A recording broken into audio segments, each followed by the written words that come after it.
안녕하세요. 사연에 빠지다의 DJ 민영입니다. 오늘 사연자님은 인과응보라는 말을 아주 뼈저리게 느끼는 사건이 있었다는데요. 과연 어떤 사연인지 들어보시겠습니다. 오늘도 두 가지 사연 준비되어 있는데요. 끝까지 들어주실 거죠? 그럼 바로 시작해 볼게요. 구독과 좋아요도 잊지 말고 꾹 눌러주세요. 안녕하세요. 저는 30대 이혼녀입니다. 저는 벌써 이혼한 지 3년이 넘었네요. 지난 3년 동안 저는 한 번도 이혼한 걸 후회해 본 적이 없습니다. 그만큼 제 결혼 생활은 끔찍했거든요. 하지만 이혼하고 나서도 한 번씩 자다가 벌떡 일어나 눈물이 날 정도로 억울한 일이 문득문득 떠올라요. 왜 그때 내가 가만히 당하고만 있었을까? 잘못한 것도 없는 내가 왜 먼저 잘못했다고 미안하다고 사과했을까?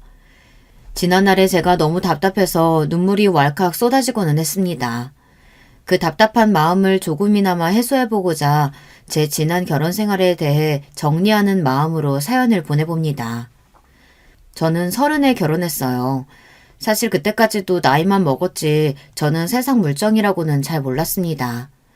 그럴 수밖에 없었던 게 나이 30이 될 때까지 혼자 살아본 적도 없고 중요한 일을 스스로 결정해 본 적도 없었어요. 항상 부모님께서 만들어주시는 대로 시키는 대로 따르면서 살아왔거든요. 여기까지 들으면 나이 30에 답답하다고 할 수도 있지만 저는 하나도 불편한 게 없었어요. 부모님께서 시키는 대로 따르며 살아온 제 인생에 저는 전혀 불만이 없어요. 오히려 부모님 말씀대로 결정하고 살아와서 크게 힘든 일이 없이 잘 살았다고 생각해요. 더군다나 저는 운이 좋은 편이라 태어날 때부터 제 미래에 대한 걱정이나 돈 걱정 같은 건 한 번도 해본 적 없이 살았거든요.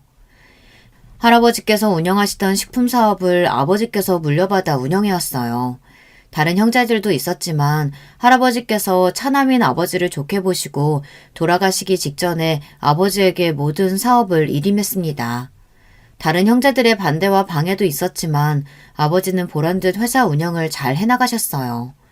저는 아버지의 조언에 따라 대학도 식품 유통 관련 학과에 진학하고 졸업하자마자 아버지 회사에서 일했습니다.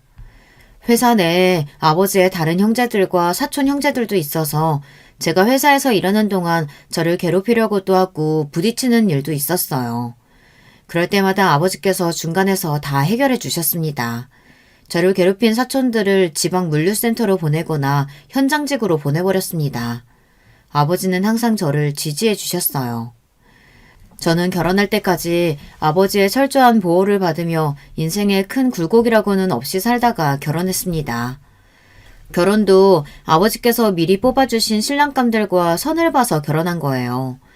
남편은 맞선 자리에서 처음 봤을 때부터 저와 비슷한 사람이라고 생각했어요.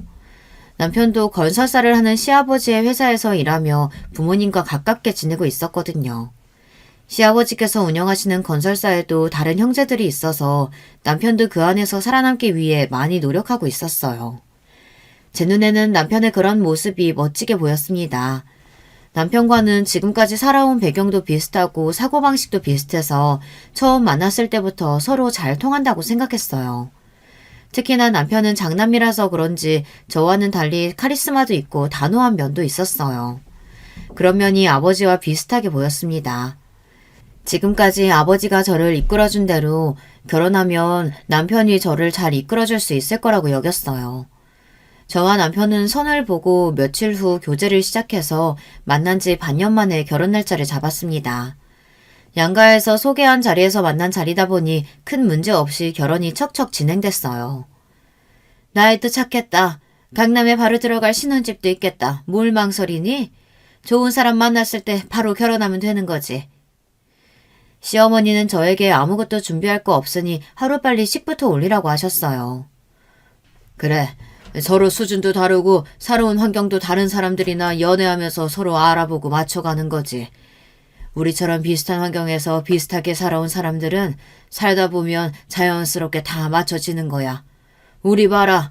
우리도 너희처럼 부모님 소개로 만나 결혼했는데 지금까지 30년 넘게 한 번도 안 싸우고 잘만 살잖니. 그래. 이게 다 서로 조건이 맞고 배경이 비슷해서 그런 거야. 아무리 사랑해서 결혼해도 한쪽이 너무 기울면 살기 힘들거든. 시부모님 말씀이 전부 다 맞는다고 생각한 건 아니었지만 이해 못하던 건 아니었어요. 저희 부모님도 항상 하시던 말씀이거든요. 세상에 돈이 전부는 아니지만 돈이 없으면 가정을 지키지도 못하고 부부 사이도 안 좋아진다고요. 저는 시부모님이 말씀하신 대로 서둘러 남편과 결혼했습니다.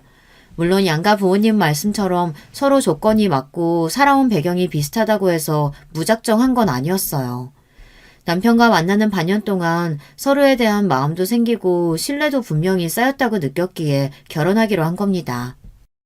긍정적이고 다정한 남편과 살다 보면 제가 꿈꾸던 화목한 가정을 이룰 수 있다고 확신했거든요.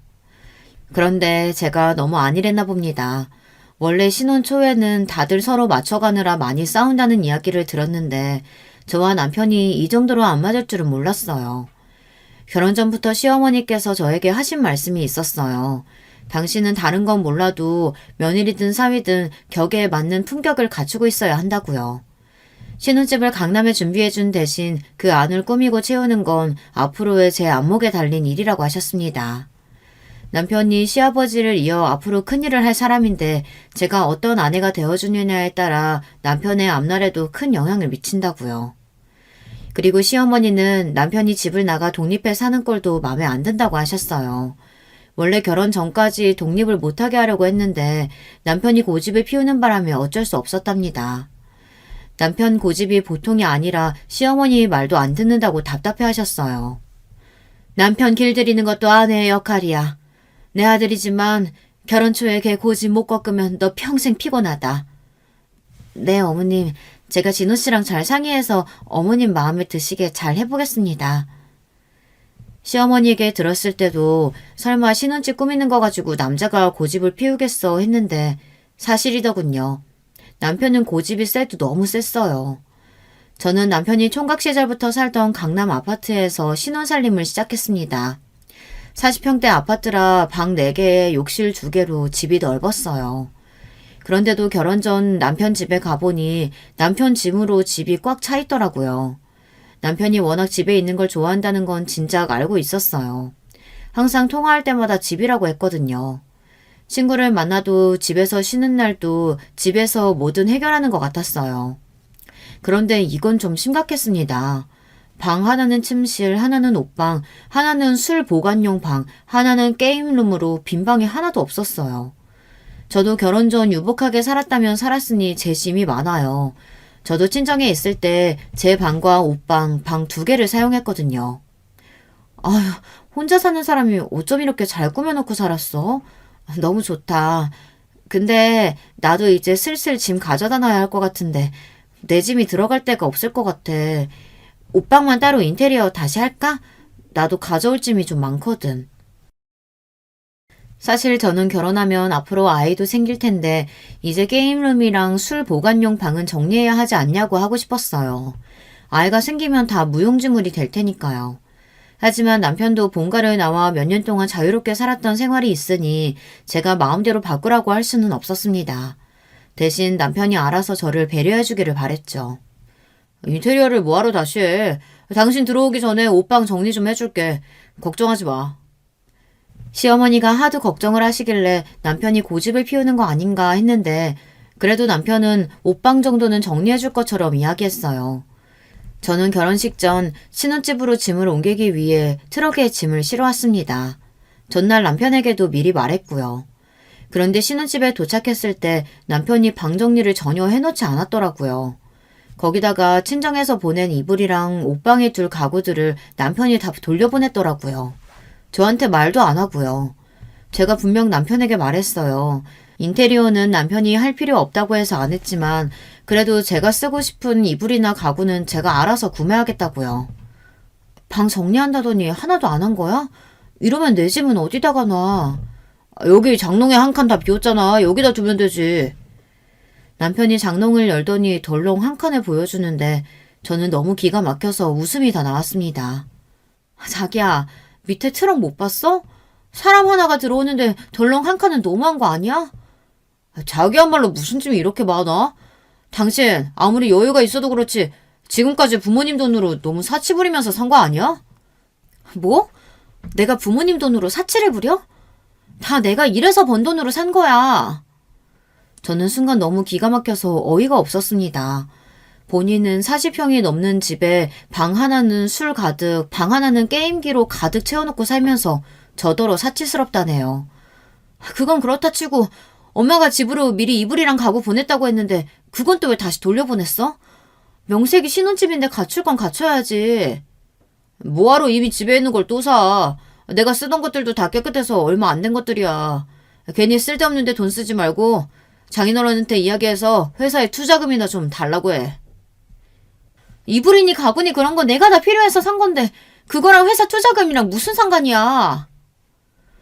물론 저희가 양가 부모님의 사업상의 비즈니스 같은 거 전혀 없이 사랑으로만 한 결혼은 아니었지만 아무리 그렇다고 해도 결혼 전부터 투자금이니 뭐니 하는 소리를 들으니 거슬리더군요. 저는 남편의 행동이 괘씸했습니다. 남편이 이 정도로 자기밖에 모르는 사람인지는 몰랐어요. 아무리 자기가 살던 집이라고 해도 결혼해서 같이 이 집에서 살기로 했으면 최소한 내가 들어올 수 있는 환경을 만들어줘야지. 자기 이렇게 배려심 없는 사람이었어? 저는 남편을 만나고 처음으로 인상을 구기고 화를 냈습니다. 정말 남편에게 실망해서요. 제가 그렇게까지 나올 줄은 몰랐는지 남편도 조금 당황한 것 같더군요. 알았어. 난 자기가 데이트할 때마다 검소해 보이길래 원래 옷이니 가방이니 이런 거에 관심 없는 줄 알았지. 이렇게 짐이 많을 줄 알았나? 나도 30이야. 지금까지 사회생활을 몇 년을 했는데 이 정도 짐도 없겠어? 사실 그날 저는 남편에게 화를 내며 당장 방을 비워달라고 소리치긴 했지만 저도 남편을 전혀 이해하지 못한 건 아니에요. 저나 남편처럼 부모님이 다 알아서 해주는 가정에서 고생 모르고 자란 사람들은 사실 다른 사람의 마음을 잘 헤아릴 줄 모릅니다. 저도 이기적이고 저밖에 모른다는 소리 살면서 많이 들었어요. 나이가 30이니 저도 남편이 첫 남자친구는 아니에요. 대학 때부터 여러 번 연애도 했습니다. 그런데 남자친구들과 헤어질 때마다 공통적으로 들은 이야기가 있어요. 제가 좀 철이 없고 다른 사람의 상황을 잘 공감하지 못한대요. 매번 데이트할 때마다 백화점에서 만나자고 하고 멀지도 않은 데 가는데 택시 타자고 하고 그럴 때마다 나 진짜 힘들었어. 만나는 기간이 길어질수록 항상 데이트 비용 문제로 다툼이 생겼습니다. 자기가 돈 없다고 할 때마다 내가 다 냈는데 뭐가 힘들다는 거야. 그리고 솔직히 자기 평일이랑 주말에 아르바이트 2-3개씩 하면서 왜 그렇게 돈이 없어? 나 모르게 다른 데 쓰는 거 아니야? 저는 정말 몰랐어요. 돈 벌겠다고 그렇게 열심히 살면서 왜 항상 돈이 없다고 하는지요. 혹시 저한테 쓰는 게 아까워서 그런가 싶어 저도 불만이 많았습니다. 너랑은 이런 게 힘들다는 거야. 내가 연애만 하겠다고 아르바이트 하겠냐? 도저히 힘들어서 안 되겠다. 우리 그만 헤어져. 지금 생각하면 왜 그랬을까 싶은데 그때는 정말 몰랐어요. 저는 남자친구들하고 데이트할 때 백화점이 참 좋았거든요. 화장실도 깨끗하고 시원하니까요. 사실 버스니 지하철이니 타고 데이트하는 게 싫었어요. 예쁘게 보이려고 높은 구두를 신고 나왔는데 힘들게 종일 걸어다니고 맛집이라고 들어가면 항상 화장실도 더러운 게 정말 싫었거든요. 데이트 비용도 그래요. 저는 항상 아빠가 준 카드로 생활비를 썼으니 비싸고 싸고 전혀 생각할 필요가 없었죠. 남자친구가 돈이 없으면 제가 내면 된다고 생각했어요. 그런데 남자친구는 그렇지 않았나 봐요. 제가 낼 테니 그냥 택시 타자고 할 때마다 남자친구는 자존심이 상했답니다. 남자친구가 학비며 용돈까지 다 스스로 벌고 있다는 건 정말 나중에서야 알았어요. 정말 좋아했던 남자친구와 헤어지고 직장 생활을 하면서 저도 많이 달라졌다고 생각했어요. 저는 백화점에서 데이트하지 않아도 괜찮았고 제 월급을 차곡차곡 모아 차를 샀거든요. 저는 택시를 타지 않아도 됐습니다. 제가 태워주면 되니까요. 그런데 이제 저도 저와 상황이 다른 남자는 만나고 싶지 않았어요. 남편과 결혼하면서 저도 알게 된 사실인데 남편과 만나 연애하면서 나는 이런 연애가 맞는 사람이구나 깨달았거든요. 속물이라고 해도 할 수 없지만 어디를 가든 뭘 먹든 데이트 비용 같은 거 걱정하지 않고 만나는 연애가 편하고 좋았습니다. 그래서 남편과 결혼한 거예요. 안정적이고 편안한 가정을 꾸리기 위해서요. 그런데 제 생각은 틀렸습니다.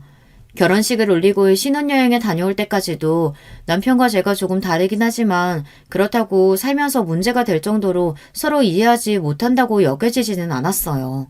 살다 보면 충분히 극복할 수 있는 문제라고 생각했죠. 그런데 남편은 제가 생각한 것보다 훨씬 더 문제가 많았습니다. 집 인테리어나 방 정리하는 정도는 빙산의 일각이었습니다. 남편은 정말 자기중심적이었어요. 평일과 주말 한 주의 일정이 자기 마음대로였죠. 평일엔 퇴근하고 집에 들어오면 저녁도 먹지 않은 채 게임방에 들어갔어요. 저에게 저녁을 차려서 게임방으로 가져다 달라고 하고는 밥도 게임방에서 혼자 먹고 새벽 1~2시가 될 때까지 나오지 않았습니다. 주말도 마찬가지였어요. 아침에 눈 뜨면 게임방에 들어가서 하루 종일 처박혀 있다 저녁이면 친구들을 집에 불러 밤새 술을 마셨습니다. 처음엔 저도 남편을 이해해보려고 노력했어요. 일이 힘들어서 스트레스 풀려고 하는 건데 다 큰 성인이 게임 좀 한다고 아내가 매일 잔소리하면 남편이 결혼한 걸 후회할지도 모른다는 걱정이 됐거든요. 저는 남편과 사이좋게 지내고 싶었어요. 남편도 30년 넘게 살아온 방식이 있는데 결혼했다고 하루아침에 제 마음대로 바꾸려고 하면 자꾸만 싸워야 하니까요. 남편과 싸우고 싶지 않았습니다. 평화로운 방법으로 해결하고 싶었어요. 저희 부모님도 시부모님도 이런 과정을 거쳐서 평화롭고 안정적인 가정을 만들었다고 했으니까요. 그런데 그것도 하루 이틀이지 매일 같은 상황이 반복되다 보니 견디기 힘들더군요. 저도 평일엔 일하고 들어와서 피곤해 손 하나 까딱하고 싶지 않은데 남편 비유까지 맞추려니 쉽지 않더군요. 가끔은 제가 아내가 아니라 남편 집에 일을 해주러 온 가정부인가 싶을 때도 있었어요. 남편이 퇴근하고 돌아와서 씻고 있으면 저는 알아서 저녁상을 차려야 해요. 씻고 나온 남편이 게임방으로 들어가면 알아서 상을 가져다 주고 저는 혼자 저녁을 먹고 집안일을 해야 했습니다. 크게 빨래며 청소는 물론이고 소소한 집안일까지 모두 다 제 차지였어요. 남편은 잘 때까지 게임방에서 나올 생각을 안 했으니까요. 주말도 마찬가지였습니다. 저도 쉬는 날이면 남편과 나들이도 가고 데이트도 하고 싶은데 남편은 항상 집에서 지내기를 원했어요. 사람을 만나도 집으로 사람을 자꾸만 초대하니 주말까지 저는 음식 준비를 해야 했습니다. 한 번은 하다 너무 화가 나서 남편한테 싫은 소리를 좀 했어요. 그날도 어김없이 남편이 퇴근하고 돌아와 씻자마자 게임룸으로 들어가려고 하길래 게임룸 앞을 가로막고 섰습니다. 당신 정말 너무하는 거 아니야? 하루 이틀이야 게임도 하고 혼자 쉬는 거 뭐라고 안 하지만 어떻게 이렇게 없는 사람을 취급할 수가 있어? 내가 당신 아내지 가정부야? 나도 일하고 들어와서 밥하고 집안일하기 힘들어. 나도 결혼 전에는 손에 물 하나 안 묻히고 살았다고. 내가 이러려고 결혼한 줄 알아? 너무 속상하고 억울해서 눈물까지 왈칵 나올 것 같았습니다. 그런데 남편이 하는 말이 어처구니가 없더군요. 누가 당신 너로 집안일 하라고 했어? 난 당신이 매일 알아서 청소하고 빨래하길래 좋아서 하는 줄 알았지. 아니, 싫으면 사람 써. 그런 소리가 아니잖아. 우리 부부야. 부부면 같이 밥도 먹고 집안일도 같이 상의해서 해야지. 그건 당신이 생각하는 부부지. 왜 나한테 당신 생각을 강요해? 내가 분명히 결혼 전에 다 이야기했잖아. 난 결혼해도 각장 사생활 존중하면서 살고 싶다고. 순간 결혼 전 시어머니가 했던 말이 떠오르더군요. 초장에 남편을 잡지 않으면 저한테 고생할 거라고 했던 말이요. 그제야 남편에 대해 조금 알 것 같았습니다. 남편은 자기 고집대로 사는 사람이었어요. 주변에서 남들이 뭐라고 하든 본인이 하기 싫으면 절대 하지 않고 자기 생각이 무조건 맞는다고 우겼어요. 이게 각자 사생활을 존중하는 거야? 남처럼 사는 거지? 같이 한 집에서 한 이불 덮고 사는데 무슨 남이야. 이제 보니까 당신도 몰랐는데 성격 진짜 피곤하다. 나 잔소리 하는 여잔 딱 질색이야. 밥 차리고 집안일 하기 싫으면 그런 거 하지 마. 내일부터 아줌마 부릴 테니까. 저는 기가 차서 말문이 턱하고 막혔습니다. 저는 집안일이니 남편 밥 차리는 게 힘들어서 투정 부린 게 아니에요. 이건 제가 생각했던 신혼생활과 너무 달라서 힘들다고 말한 겁니다. 게임이나 친구들이 아닌 저와 함께 시간을 좀 보내달라고요. 하지만 저는 그렇게 말할 수가 없었어요. 저녁도 같이 먹고 싶고 주말에도 같이 시간을 보내고 싶다고 말할 수가 없었습니다. 괜히 자존심이 상했어요. 다음날 회사에 있는데 시어머니에게 연락이 왔습니다. 시어머니는 다짜고짜 저에게 집안일이 힘들었느냐고 물으시더군요. 일해서 곱게 자란 애들은 티가 난다니까. 일하고 집에 들어와서 집안일까지 하기가 그렇게 힘들었어? 힘들면 나한테 말을 하지. 남편한테 얼마나 잔소리를 했으면 애가 아침부터 전화해서 사람을 구해달라고 하니? 저는 순간 제가 뭔가 잘못이라도 한 것처럼 민망해졌습니다. 제가 남편에게 뭐라고 했든 결과적으로는 제가 집안일 하기 힘들어서 남편에게 투정을 부린 것처럼 됐으니까요. 남편이 시어머니에게 부탁했대요. 사람을 좀 구해달라고요. 저는 연신 시어머니께 아니라고 했지만 시어머니는 제 말을 믿지 않았습니다. 됐다. 우리 사이에 뭘 그런 걸 가지고 민망해하고 그래. 밖에 나가 하는 일도 힘들 텐데 집안일까지 하기 버겁지. 우리 집에 오는 아줌마가 일도 잘하고 반찬도 잘하는 아줌마 소개했으니까 일은 잘할 거야. 시어머니와 대화를 하다 보면 항상 기분이 묘했습니다. 항상 저를 예뻐해 주신 것처럼 대해 주셨지만 묘하게 불편했어요. 그날 오후부터 집에 집안일을 도와주시는 여사님이 왔습니다. 시어머님 말씀대로 꼼꼼하시고 반찬도 맛있었어요.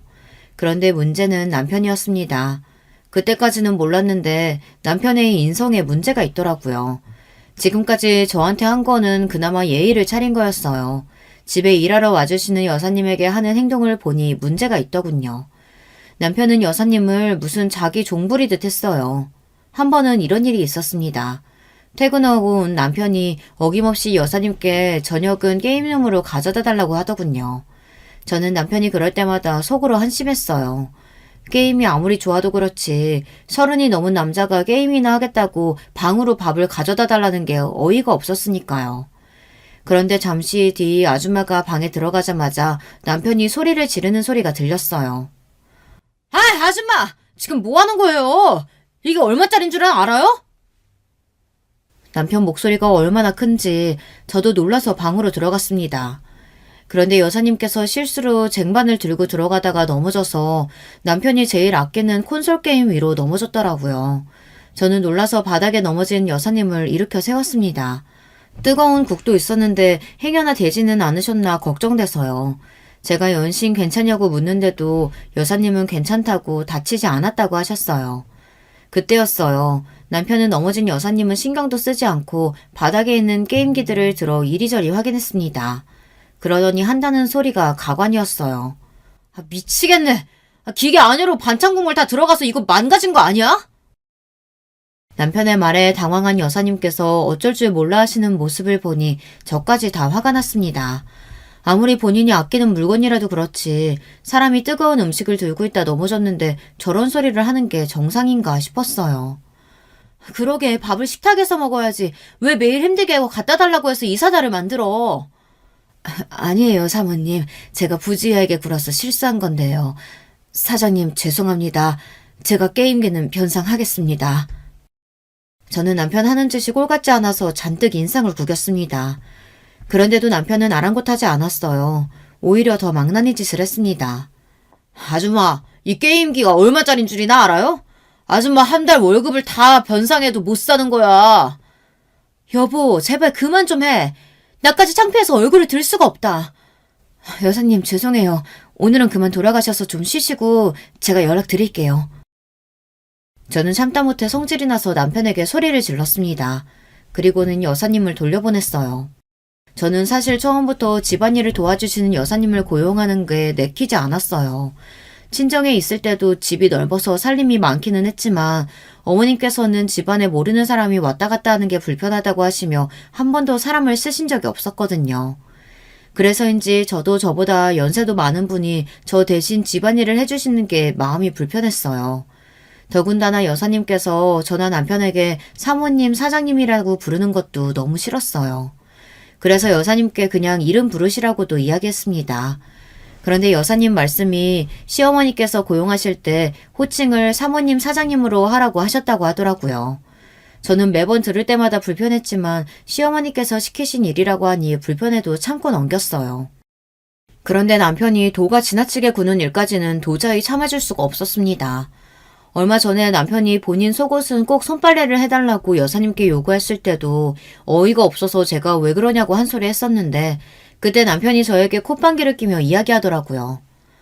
당신은 사람 부려본 적 없어서 모르나 본데 내 돈 받고 일하는 사람한테는 내가 원하는 걸 명확하게 이야기해줘야 상대방도 편한 거야. 남편은 언제나 본인 말이 옳다고 했어요. 남의 말은 아예 들으려고 하지 않았습니다. 더군다나 남편은 속도 좁고 뒤끝도 있었어요. 그날 반찬이 흘러들어간 게임기는 결국 망가져서 남편이 수리를 맡겼습니다. 새로 사야 할 정도는 아니었어요. 그런데 남편은 여사님 때문에 멀쩡했던 게임기를 수리 맡겼다는 사실이 짜증이 났나 봐요. 그날부터 유치하게 여사님을 괴롭혔습니다. 밥을 차려주시면 반찬이 짜네, 국이 싱겁네 투덜거렸고 여사님이 청소하거나 정리해둔 방식이 마음에 안 든다면서 자꾸만 여사님에게 훈계를 했어요. 남편은 가만 보면 나이를 헛먹은 것 같아요. 겉으로 보기만 성인이지 속은 아직 18살 어린애 같았습니다. 그러던 어느 날이었습니다. 결국은 여사님께서 일을 그만뒀어요. 남편이 선을 넘었거든요. 하루는 시어머니께서 집에 놀러 왔어요. 잠시 우리 집 근처에 약속이 있어서 오셨다가 저를 주신다고 옷을 사오셨더라고요. 옷은 비싼 명품이었습니다. 저는 부담스러워서 무슨 날도 아닌데 왜 이렇게 비싼 선물을 주시냐고 물었어요. 그러자 시어머니께서 하시는 말씀이 또 미묘하게 불편하더라고요. 네가 다른 건 다 괜찮은데 영 옷을 잘 못 입더라. 물론 사돈댁이 워낙에 검소해서 옛날부터 소박하게 사셨다는 거야 잘 알지만 이제는 우리 집 며느리인데 네 남편을 봐서라도 잘하고 다녀야지. 저는 순간 얼굴이 붉어졌습니다. 같은 말이라도 그냥 제가 생각나서 사셨다고 하면 되는데 꼭 집어 제가 평소에 옷을 잘 못 입었다고 하니 무안하더라고요. 그런 제 마음을 알 리 없는 시어머니는 자꾸만 저에게 옷을 입어보라고 하셨습니다. 그런데 그때였어요. 마침 설거지를 하고 있던 여사님에게 남편이 하지 않았으면 좋을 말을 했어요. 어머니 말씀이 맞아. 당신이 워낙 소탈해서 없는 사람들하고도 잘 어울리고 있는 티 안 내는 건 아는데 이제 내 수준에 맞춰야지. 아, 당신 입던 옷, 보세 옷이랑 신발들 다 정리해서 아줌마한테 주는 거 어때? 아줌마 따님이 30 못 됐다고 했던가? 아마 이 사람이 입던 거 딸한테 갖다 주면 좋다고 입을 거예요. 이 사람 옷이 완전 싸구려는 또 아니거든요. 남편은 뭐가 그렇게 재밌는지 배까지 잡고 크크거리며 웃었습니다. 저까지도 불쾌했어요. 저는 미간을 구기며 남편에게 한 소리 하려 했습니다. 그런데 그 순간 지금까지 잘 참고 있던 여사님께서 폭발하고 말았어요. 아휴, 내가 웬만하면 몇 푼이라도 벌어보겠다고 좀 참아보려고 했는데 더는 안 되겠네.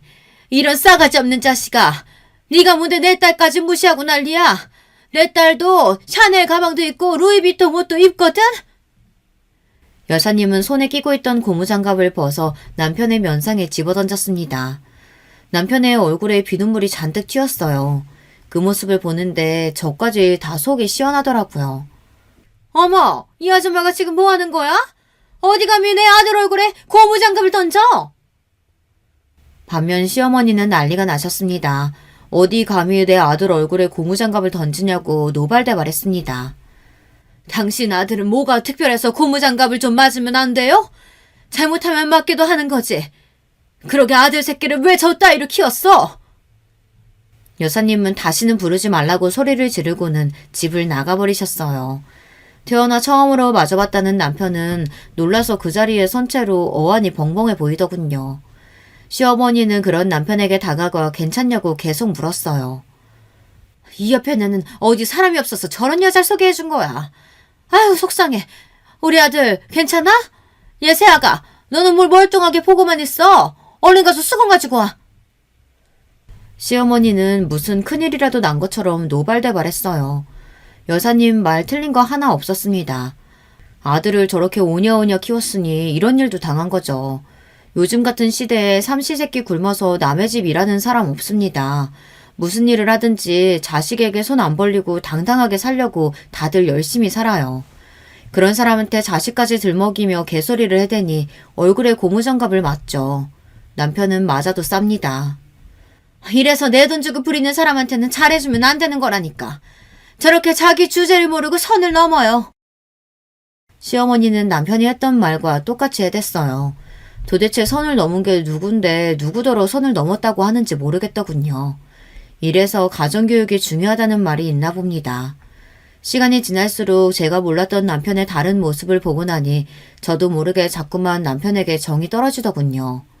그러던 중 말도 안 되는 일이 벌어졌어요. 아버지 회사에 일이 생겨서 문제가 생겼습니다. 큰아빠가 아버지에게서 경영권을 뺏어오려고 말도 안 되는 누명을 씌웠어요. 아버지가 투자한 적 없는 회사에 아버지가 투자했다는 도장이 찍혀 있었습니다. 그리고 그 회사에 투자한 비용이 아버지의 비자금이라는 말도 안 되는 증거가 나왔어요.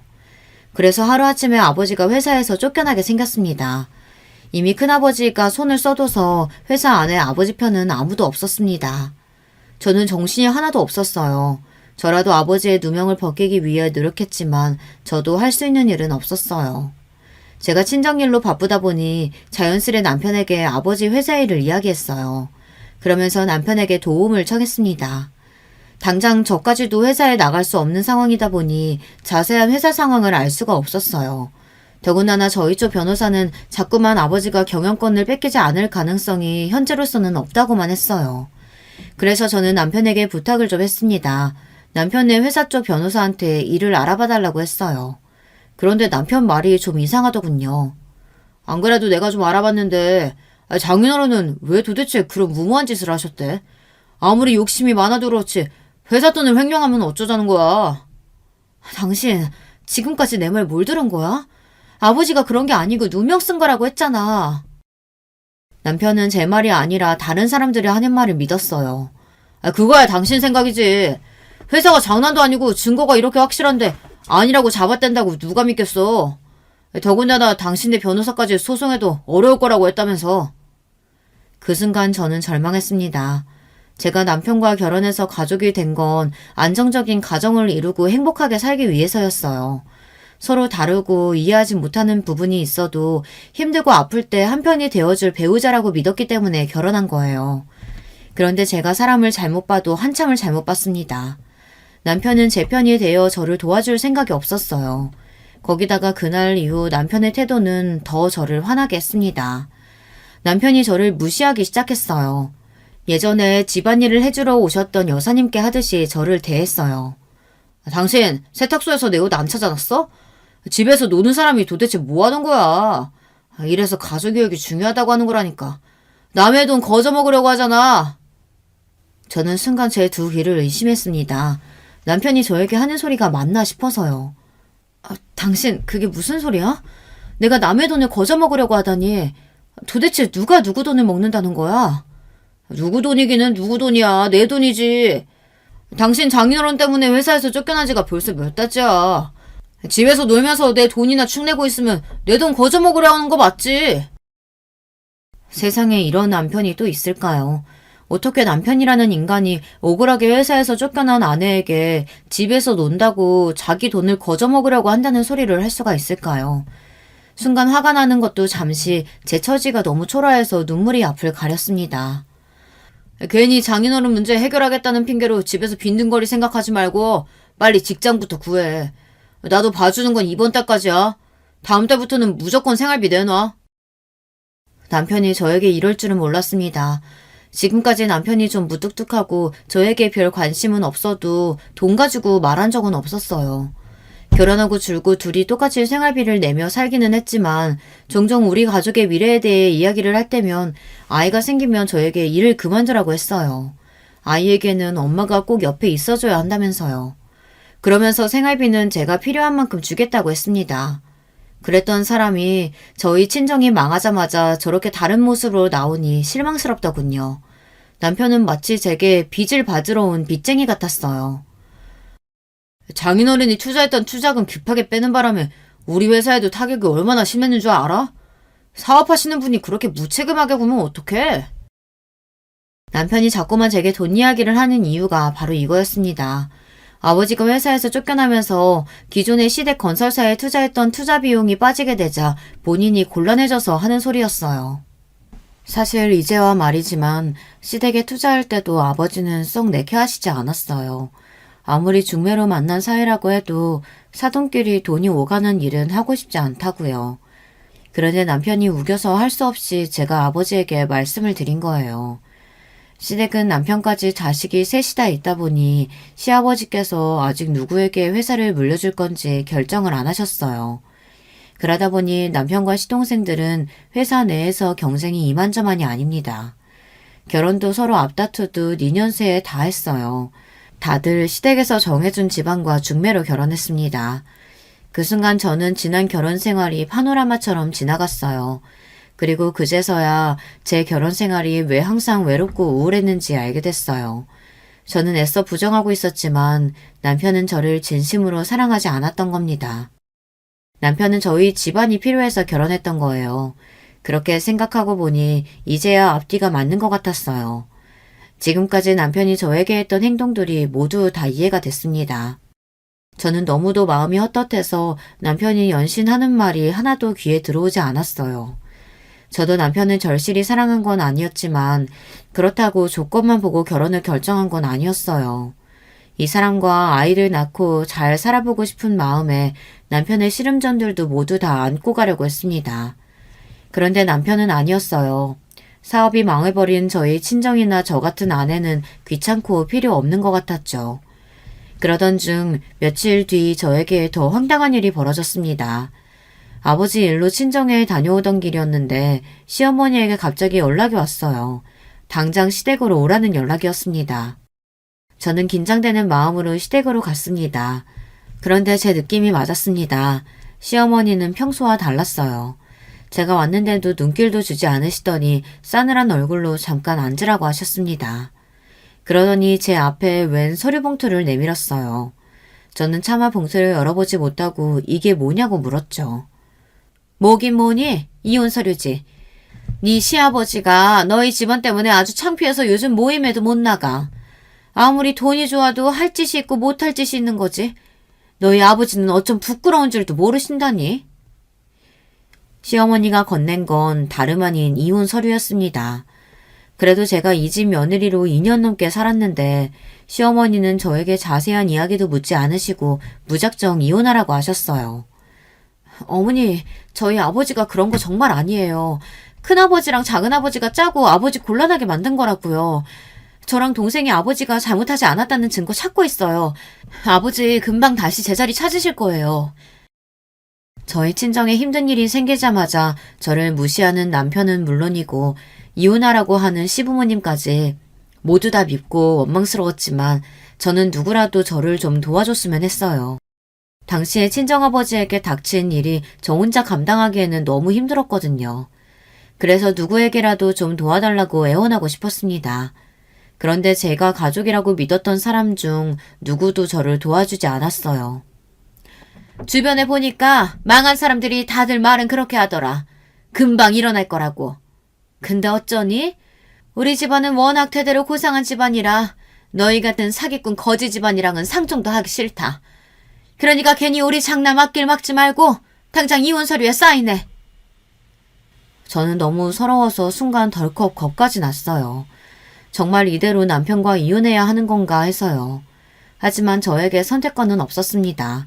사기꾼 거지 집안이라는 소리까지 들었는데 이런 취급을 받으면서까지 매달리고 싶지 않았어요. 하지만 이건 저와 남편의 일입니다. 시어머니가 저에게 이혼 서류에 사인해라 마라 강요할 수는 없어요. 저는 애써 마음을 가다듬으며 시어머니가 건넨 이혼 서류를 품에 안았습니다. 그리고는 남편과 상의하겠다고 했어요. 그런데 그때 시어머니는 제 말에 피식 인매를 올렸습니다. 그러더니 제 말이 기가 막히다는 듯 콧웃음을 치더라고요. 내가 설마 내 아들이랑 상의도 안 하고 이혼 서류 준비했겠니? 네 남편이 너랑 이혼하고 싶은데 네가 순순히 떨어질 것 같지 않다고 나한테 도와달라고 하더라. 순간 저는 누군가 제 머리를 세게 한 방 때린 줄 알았어요.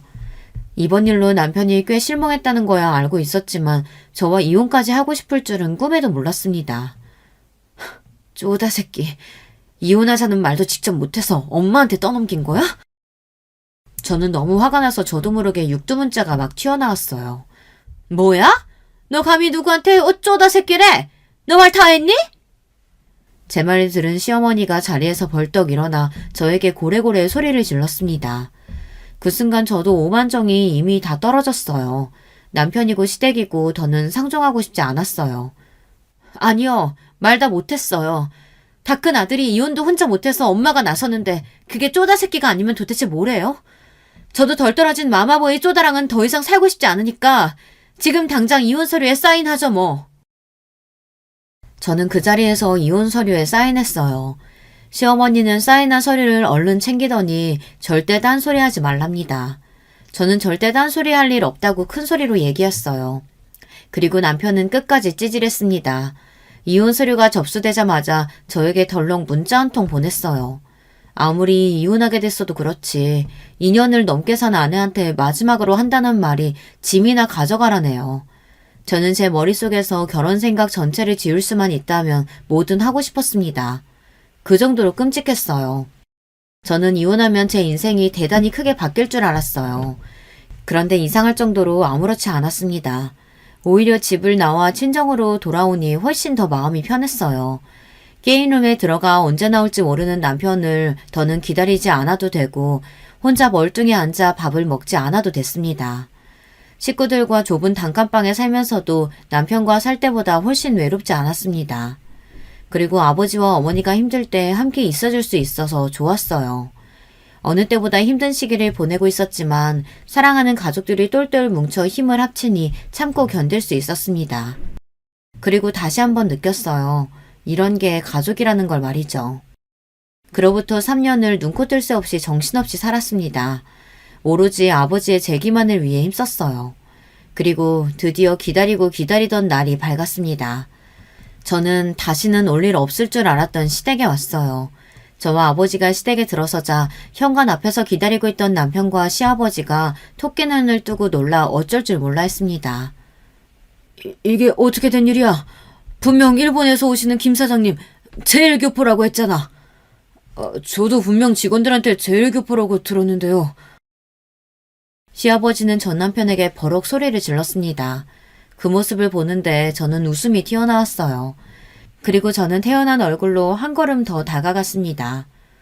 아버님, 이 사람한테 화내지 마세요. 이 사람이 뭘 알겠어요. 원래 항상 일은 다 직원들한테 시키고 본인은 게임만 하잖아요. 당신 이게 어떻게 된 일이야? 오늘 우리 집하고 식사하기로 한 분들은 일본에서 요즘 제일 잘 나가는 제일 기업 실장님하고 대표님이라고. 남편은 당황해서 연신 고개를 흔들었습니다. 지금 이 상황이 믿기지 않는다는 듯이요. 저는 자꾸만 흘러나오는 웃음을 애써 감추며 가방에서 명함을 꺼냈습니다. 아, 제가 아직 명함을 안 드렸네요. 여기 받으세요. 제가 바로 제일기업 김 실장입니다. 여기는 제 아버지이신 김 대표님이시고요. 말도 안 돼. 제일기업은 지난해 3천억 이익을 낸 기업이라고. 특별히 우리 회사에 투자하고 싶다고 해서 모신 건데 어떻게 당신이 제일기업 이사야? 장인어른이 어떻게 제일기업 대표냐고! 남편은 아직도 사태 파악이 안 되는 건지 믿을 수 없다며 주먹까지 꽉 쥐고 소리를 질러댔습니다. 이 사람이 내가 제일기업 대표라는데 어디서 감히 내 딸한테 소리를 질러? 말도 안 돼. 어떻게 이런 일이... 시어머니는 너무 당황한 나머지 비틀거리기까지 했습니다. 하긴 그럴만하죠. 저한테 한 짓이 있는데 얼마나 놀랐겠어요. 너 이 자식, 이거 어떻게 된 일이냐? 너희 장인 쫄딱 망했다고 다시는 제기 못한다고 그랬잖아. 아버지도 장인어른 절대 제기 못한다고 하셨잖아요. 이제 와서 왜 저한테 그러세요? 시아버지와 남편은 서로의 탓을 하느라 바빴습니다. 어허, 듣던 대로 매너가 없는 사람들이네. 사람 불러놓고 언제까지 현관에 세워두는 거야? 우리한테 투자 받고 싶지 않은가 보지? 아닙니다, 장인어른. 저희 이번 투자 어그러지면 정말 힘들어져요. 제발 예정을 생각해서라도 한 번만 도와주십시오. 남편은 그제야 정신이 드는 건지 급하게 허리를 90도로 숙이며 사정을 했습니다.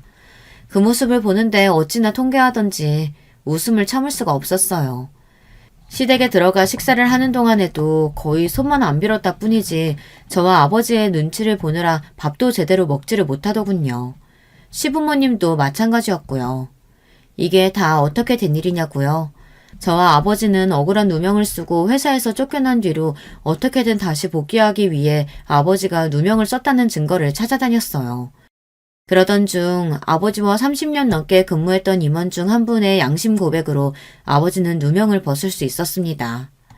아버지는 곧바로 대표직에 돌아갈 수 있었지만 그렇게 하지 않고 다른 계획을 세웠어요. 철저히 저의 복수를 위해서요. 그 망할 놈의 집구석, 코딱지만한 건설사 누구 덕분에 먹고 살게 해줬는데 감히 내 딸을 쫓아내? 내가 절대 가만 안 둬.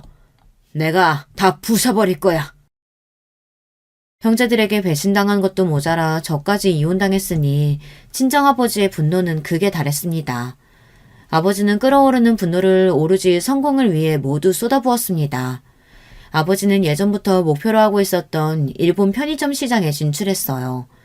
일본의 유명 편의점 기업에 투자해서 큰 이익을 냈습니다. 그리고 곧바로 한국에서 판매하던 인기 메뉴들을 출시해 연달아 대박을 거뒀어요. 일본까지 진출해 큰 성공을 이루자마자 아버지는 저의 전 시아버지의 건설사에 연락을 취했습니다. 일본에서 잘 나가는 기업이 투자 의지를 보인다고 슬쩍 흘렸어요. 그리고 기업 대표가 제1교포라는 소문도 냈습니다. 코로나로 건설사들이 다들 힘들어하고 있다는 걸 알고 있었기 때문에 남편과 시아버지가 저희의 제안을 바로 받아들일 줄 알고 있었죠. 역시나 저희의 계획은 성공이었습니다. 시부모님과 남편의 눈물 나는 노력과 애원에 아버지는 투자하겠다고 약속하고 시댁을 나섰어요. 사실 여기까지도 모두 다 아버지와 저의 계획이었습니다. 저와 아버지는 지난 3년간 피나는 노력으로 재기하면서도 시아버지의 회사를 잊지 않고 감시하고 있었어요. 시아버지가 운영하는 건설사의 약점과 비리를 미리 파악하고 있었습니다. 그렇게 해서 시아버지의 건설사에 접근해 투자를 약속하고 시아버지와 남편이 그 투자금으로 여기저기 사업을 벌이며 곧바로 비밀을 빌미로 투자금을 회수할 생각이었어요. 그러면 시아버지의 회사가 부도가 나는 건 시간 문제니까요. 곧 아버지께서 시아버지를 만나 투자 계획을 이야기하겠다고 하셨습니다. 저는 사실 고민이 됩니다. 그깟 돈 때문에 저를 무시하고 내쫓았던 남편도 밉고 시부모님도 미워요. 마음 같아서는 복수하고 싶습니다. 하지만 시아버지께서 평생을 일궈낸 회사를 망하게 하면서까지 복수하는 게 맞나 싶어요. 저희 아버지께서 평생을 바친 회사를 잃고 힘들어하시는 모습을 바로 옆에서 지켜봤는데 그런 짓을 제가 하는 게 옳은 일인가 아직 확신이 서질 않습니다. 그렇게 되면 제가 아버지를 큰아버지나 작은아버지 같은 사람으로 만드는 거니까요. 아버지에게 아직 말씀을 드리진 못했지만 저는 아직 결정하지 못했습니다. 그래서 이렇게 사연까지 보내게 됐어요. 여러분들이라면 어떻게 하시겠습니까? 복수를 위해 기꺼이 불구덩이라도 뛰어드는 게 맞는 걸까요? 그게 아니라면 지금이라도 여기서 멈춰야 할까요? 여러분의 생각을 댓글로 남겨주시면 하나하나 읽어보고 참고하도록 하겠습니다. 지금까지 저의 이야기를 끝까지 들어주셔서 감사합니다. 여러분의 가정에는 언제나 좋은 일만 가득하시길 바랄게요. 여러분, 두 번째 사연 시작하기 전에 좋아요, 구독 꼭 눌러주실 거죠? 그럼 두 번째 사연 바로 시작합니다. 안녕하세요. 저는 서울에서 사업체를 운영하고 있는 머지않아 집 천명의 나이가 되는 싱글녀입니다. 여러분, 살면서 천륜이란 말을 한 번씩 들어보셨죠? 사전에서는 천륜을 부모, 형제 사이에서 마땅히 지켜야 할 도리, 혹은 부모와 자식 간의 하늘의 인연으로 정하여져 있는 사회적 관계나 혈연적 관계라고 정의하고 있습니다. 저는 현재 성공한 여성사업가지만 천륜을 저버린 죄로 평생을 고통 가운데 살아왔습니다. 제가 무슨 얘기를 하려는지 궁금하시다고요? 지금부터 그 얘기를 들려드리겠습니다. 저는 강남 개발이 한창이던 1970년대에 서울의 한 부잣집에서 태어났습니다. 아버지는 건설업에 종사하셨는데 제가 태어날 즈음만 해도 군소업체였던 아버지 회사는 70년대 한국 건설회사의 본격적인 중동 진출과 강남 개발 등 여러 호재에 편승을 하면서 사세를 크게 확장했습니다. 아버지는 제가 태어나고부터 일이 술술 풀린다며 제가 복덩이라고 자라는 내내 저를 얼마나 이뻐하셨는지 몰라요. 어릴 적 저는 말 그대로 공주님이었습니다. 집안에서 일하시는 분들서부터 해서 학교에 가면 선생님과 남학생들까지 모두가 다 저를 공주님으로 떠받들어 모셨습니다. 부잣집 딸내미에다 엄마를 닮아 큰 눈에 오똑한 꼴을 쏙 빼닮은 제 예쁜 외모는 누가 봐도 공주님 그 자체였습니다. 그렇게 아버지와 엄마에서부터 해서 주변에 모두가 이쁘다 이쁘다 해줘서 그랬는지 제 인성은 솔직히 바르게 자라지 못했습니다. 어린 마음에 솔직히 제가 뭐라도 된 줄 알았어요. 그렇게 저는 초등학교 내내 이쁨을 받았고 중학교에 올라가 좀 더 여성미를 갖췄을 때는 심심하면 남자친구를 갈아타며 그 동네 여왕으로 군림했습니다. 그 과정에서 학생이 하지 말아야 할 부적절한 행동도 많이 했습니다. 중학교에 올라가면서 질이 안 좋은 친구들과 어울리며 술, 담배를 배웠고 남자 경험도 굉장히 이른 나이에 했습니다. 그렇게 마음대로 살고 싶은 대로 마구 엇나갔습니다. 중학교 시절 동네 여왕이었던 저는 고등학교에 올라가면서 더 큰 인기를 한몸에 받았습니다. 그 동네를 넘어서 아예 그 학군 전체에서 가장 유명한 얼짱으로 소문이 났습니다. 길 가다가 연예기획사 명함도 수도 없이 받았고 소위 제 팬클럽이라고 불리는 남학생 부대가 항상 하굣길에 저를 쫓아다녔습니다. 그 와중에 중학교 때 그랬던 것처럼 저는 심심하면 남자친구를 갈아탔고 양다리에 삼다리를 걸치기도 했죠. 그러다 들켜도 저는 제 잘못을 사과하긴커녕 오히려 뻔뻔하게 내가 니들 만나준 걸 영광으로 알려는 식의 태도를 보이며 여러 남학생들에게 상처를 줬죠. 지금 와서 생각해보면 사업이 바쁘다는 핑계로 늘 집을 비우는 아버지와 그런 아버지를 내조한다며 귀부인들 체면치레하는 사교 모임에만 정신이 팔려있던 엄마 사이에서 학창시절을 보내면서 제 마음이 많이 허전하고 외로웠던 것 같아요. 겉보기에만 행복해 보이는 저희 집 모습과는 다르게 부모님으로부터 받는 부잣집 딸내미로서 갖춰야 할 교양과 성숙함에 대한 압박은 제 숨을 턱턱 막히게 했습니다. 얘 정민주, 너 그렇게 살 다 드러내고 다니면 이 엄마 체면이 뭐가 돼? 당장 들어가서 단정하게 다시 입고 나오지 못해? 민주야, 너 이번에 나온 성적으로 혹시 만족하고 있는 거 아니지? 아빠는 너 나이 때 한 번도 반에서 1등을 놓쳐본 적이 없다. 시험 끝났다고 놀러 다닐 생각 먹지 말고 오늘부터 새로운 과외 선생님 모셨으니까 차분히 앉아서 다음 시험 더 잘 볼 궁리나 해. 이렇게 땡땡건설 정사장 댁 외동딸이라면 마땅히 갖춰야 할 모습들에 대한 압박이 저를 자라는 내내 늘 짓눌러 왔습니다. 그래서 제가 뭘 해도 예쁘다고 해주고 저의 말 한마디 한마디에 쩔쩔매는 남학생들의 모습을 보면서 어긋난 제 애정결핍을 채워갔던 것 같아요. 정말 많이 후회가 되고 제게 상처받았던 남학생들에게 미안해집니다. 그렇게 저의 탈선과 물러남이 점점 더 심해질 무렵 그런 저에게 벌이라도 내리듯 인생에서 다시는 겪고 싶지 않을 큰 시련이 닥칩니다. 늘 제때 하던 생리를 하지 않자 조금 이상하다 싶었는데 워낙 무신경하고 제멋대로 살았던 터라 그때는 대수롭지 않게 넘어갔습니다. 그런데 간만에 부모님이 다 모인 저녁 식사 자리에서 심상찮은 조짐이 보였습니다. 예, 민주야.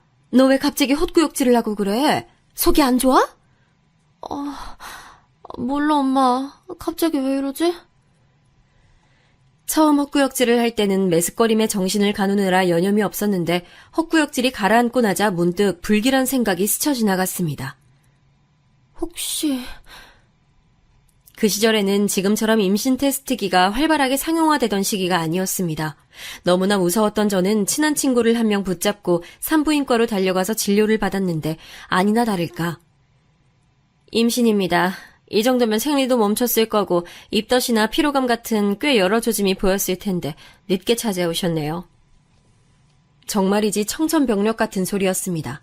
그 순간에는 정말 다음 행동을 어떻게 해야 할지 아무런 생각도 들지 않았습니다. 고등학생이 임신이라니 체면을 목숨보다 더 중시했던 부모님이 알면 아무리 귀한 외동딸이어도 부모님 손에 죽을 것이라는 생각이 들었습니다. 저는 그때 당시 만나던 남자친구를 찾아가 자초지종을 설명했습니다. 그런데 제 임신 소식을 들은 남자친구의 반응이 지금도 잊혀지지 않습니다. 야, 내가 애아빠인지 어떻게 알아? 너 걸레인 거 온 동네가 다 아는데 막말로 내가 애아빠라는 증거 있어? 뭐? 야, 이 나쁜 새끼야. 지금 그게 할 말이야? 네가 책임져, 이 나쁜 새끼야! 아, 저리 꺼져. 어디서 걸레 같은 게 남의 신세 망치려고 수작질이야. 한 번만 더 내 눈앞에 나타나면 진짜 죽는다. 사귀던 내내 저에게 쩔쩔매고 여왕 대접을 하던 당시 남자친구는 제 임신 소식을 듣자마자 완전히 다른 사람으로 돌변했고 책임지라며 달려드는 저를 바닥에 그냥 내팽개쳤습니다. 남자에게 난생 처음 당해보는 푸대접과 임신이라는 믿을 수 없는 현실을 그대로 바닥에 주저앉아 한참을 울었습니다. 그 이후 친구들을 통해 임신 중절 수술을 백방으로 알아봤지만 그것도 여의치 않았습니다. 하필 그때쯤 방영된 드라마 중 임신 중절을 소재로 한 드라마가 공전에 데이트를 친 적이 있는데 그 여파인지 사회적 분위기가 임신 중절에 대한 심각성을 인지하고 심한 질타를 하던 분위기라 쉽게 수술을 받아주는 곳을 찾을 수가 없었습니다. 그렇게 애꿎은 시간만 자꾸 흘러가고 저의 배는 점점 불러왔습니다. 임신 중절 수술을 하기에는 시간이 많이 지나 있었습니다. 저는 더 이상 해결 방법을 찾지 못하고 부모님께 사실대로 털어놔야 했습니다. 아버지는 제 임신 사실을 듣기가 무섭게 제 뺨을 올려붙였습니다. 엄마는 충격으로 그대로 자리에 주저앉았습니다. 세상에, 이게 무슨 일이라니, 민주야. 조심 좀 하지 않고 어쩌자고 그런 철없는 짓을 저질렀어. 미안해, 엄마. 당신, 그리고 민주 너, 똑똑히 들어. 아이는 태어나자마자 고아원에 보낼 거야. 그리고 애 아빠가 누군지 내가 반드시 찾아내서 그 자식이란 그 자식 부모 전부 나락으로 보낼 거야. 그런 다음에 이 일은 무덤에 갈 때까지 모두 비밀이야. 알겠어? 저는 아버지의 강압적인 태도에 아무런 반대도 못하고 그저 수긍했습니다. 그 길로 학교에 적당한 핑계를 대고 자퇴 신청을 했고 남은 출산 기간 동안 집에 틀어박혀 하루하루 죽은 듯 지냈습니다. 그런데 새 생명이라는 것이 참 신비합니다. 점점 출산일이 다가오고 뱃속에서 태동이 한 번씩 느껴질 때마다 이 아이가 내 아이라는 실감이 들기 시작했습니다. 철없고 어리던 제게도 모성이라는 게 싹 텄습니다. 그렇게 저의 그 모성이 하루하루 더 커져서 제가 직접 길러보고 싶다는 생각이 들었죠. 그래서 큰 결심을 하고 아버지에게 이 아이를 낳아서 직접 기를 테니 도움을 달라고 했습니다. 하지만 돌아온 건 아버지의 불호령뿐이었죠. 다시 한번 그딴 소리 짓거렸다간 너까지 집 밖으로 내쫓을 줄 알아. 알겠어? 아무리 어린 나이에 한 임신이지만 그래도 내 새끼인데 낳자마자 다른 곳으로 보내야 한다는 생각에 마음이 괴로워 매일매일 울었습니다. 그렇게 다가온 출산날. 축하드립니다. 아들입니다. 저기, 제가 잠깐 안아볼 수 있을까요? 잠깐만요. 극심한 출산의 고통이 채 가라앉기도 전에 간호사들을 졸라 이대로 헤어지면 영영 못 볼지도 모르는 제 아기를 품에 잠깐 안아봤습니다. 그때 안아본 제 아들의 촉감은 아직도 잊을 수가 없었습니다. 어찌나 그 장면이 선명했는지 아기의 이마 한켠에 난 작은 점 하나까지도 기억이 날 정도였습니다. 그 이후로 저는 정신을 잃었고 깨어나 보니 제 방 침대 위였어요. 아버지는 제가 아이를 낳자마자 불이 나게 퇴원을 시켜서 집으로 저를 데려왔고 제가 태어났을 때 이미 제 소중한 아기는 멀리 떠나고 없었습니다. 아빠, 어디로 보냈는지만이라도 알려주면 안 돼? 그 정도는 알아도 되잖아. 저기 멀리 시골 고아원으로 보냈다. 더 이상 아무것도 묻지 마. 넌 그 아이를 낳은 적이 없는 거야. 알겠지? 저는 자신의 체면이 상할까봐 또 사업을 하는데 방해가 될까봐 저의 임신과 출산 소식을 꽁꽁 숨기는 아버지의 태도가 무척이나 원망스러웠지만 어린 날 철없이 문란하게 생활한 저의 원죄가 있었기에 아버지가 하는 행동에 그 어느 하나도 반발할 수 없었습니다. 저는 몸조리가 끝나는 대로 열심히 공부해서 검정고시를 합격하고 바로 이어서 대학에 입학했습니다. 잃어버린 아들을 언젠가는 꼭 찾고야 말겠다는 생각에 독한 마음으로 공부했기에 좋은 성적으로 원하는 대학에 들어갈 수 있었습니다. 대학 시절 4년 내내 저는 친구도 사귀지 않고 아무런 대외 활동도 하지 않으며 오로지 공부에만 몰두했습니다. 그 사이 아버지와의 관계가 틀어질 대로 틀어진 저는 대학 졸업 후 아버지와 연을 끊고 집을 뛰쳐나와 반지하 단칸방에 살며 제 사업을 구상했습니다. 그 시기는 젊은 층들이 패션에 관심을 많이 가지던 시기였기에 다양하고 개성 있는 스타일들이 패션 시장에 쏟아져 나왔습니다. 그때 저 역시도 직접 제품을 디자인하고 브랜드를 만들어 인터넷 의류 쇼핑몰을 열고 밤낮으로 열심히 일했습니다. 그렇게 코피 쏟아가며 열심히 일을 하다 보니 소비자들에게서 반응이 오기 시작했습니다. 처음엔 수익이 손익분기점 선에서 간당간당 애를 태우더니 어느 시기를 지나자 손익분기점을 폭발적으로 뚫고 올라가 매출 곡선이 하늘 높은 줄 모르고 치솟았습니다. 그렇게 제 회사는 일개 개인 의류 쇼핑몰로 시작해 계속해서 성장을 해서 현재는 코스닥 상장을 목표로 달리는 큰 기업이 됐습니다. 어렸을 적 부모의 그늘 아래 여왕놀이를 하던 철없던 계집아이가 이제는 스스로 만들어낸 자신만의 왕국에서 참 여왕이 됐습니다. 이제 잃어버린 내 아기, 내 아들만 찾아내기만 하면 되는 일이었습니다. 제가 저지른 인생의 모든 불행과 과오가 아들만 찾을 수 있다면 다 해결될 것 같았습니다. 그래서 잃어버린 아들의 행방을 정말 백방으로 수소문해봤지만 아버지가 어찌나 꽁꽁 숨겨뒀는지 도무지 그 흔적을 찾을 수가 없었어요. 그러던 어느 날이었습니다. 저희 회사는 매년 신제품 개발을 위해 제가 직접 프로젝트 팀을 꾸려 운영해왔는데 직원들 각자가 속한 부서와 상관없이 제품 개발에 열의가 있는 직원이라면 누구든 지원할 수 있었고 엄격한 심사 아래에 매년 10명 남짓하는 소수 정예 부대를 구성했죠. 여기서 성과가 나면 고속 승진의 기회도 주어질 수 있고 본래 있던 부서에서 차출되어 참여하는 것이기 때문에 온전히 제품 개발에만 몰두할 수 있었습니다. 저는 새로운 프로젝트 팀의 구성이 발표되고 직원들을 독려하기 위해 거하게 회식 자리를 열었습니다. 그런데 이번에 모인 친구들은 에너지도 좋고 서로 죽이 잘 맞아서 그런지 회식 자리 내내 제 기분이 들떠 있었습니다. 그런 분위기에 취해 술을 조금 많이 마셨는데 저도 나이를 먹다 보니 젊을 때와 다르게 몸을 가누기가 많이 힘들었습니다. 잠시 몸을 일으켜 화장실을 가려는데 갑자기 어지러워서 허우적대다가 그만 넘어질 뻔하다가 겨우 자세를 바로잡았습니다. 대표님, 괜찮으세요? 그만 들어가셔야 하는 거 아니에요? 제가 차까지 모셔다 드릴까요? 아니, 괜찮아요. 간만에 기분이 좋아서 너무 많이 마셨나 봐요. 그런데 명수 씨라고 했죠? 작년에 입사하셨다고요? 이번에 제출한 포트폴리오 잘 봤어요. 아주 감각이 남다르던데요? 내가 아주 기대가 커요. 우리 함께 잘해봐요. 네. 감사합니다, 대표님. 열심히 하겠습니다. 그렇게 저는 명수 씨에게 악수를 건넸는데 악수를 하려고 손을 맞잡은 순간 갑자기 번개를 맞은 듯 눈앞이 번쩍하더니 그 이후로 기억이 없었습니다. 다시 눈을 떴을 때는 응급실 침대 위였어요. 대표님, 괜찮으세요? 대표님! 멀리서 희미하게 들려오는 명수 씨 목소리와 함께 저는 희미하게 눈을 떴습니다. 환자분, 정신이 좀 드세요? 여기가 어디죠? 제가 왜 여기에...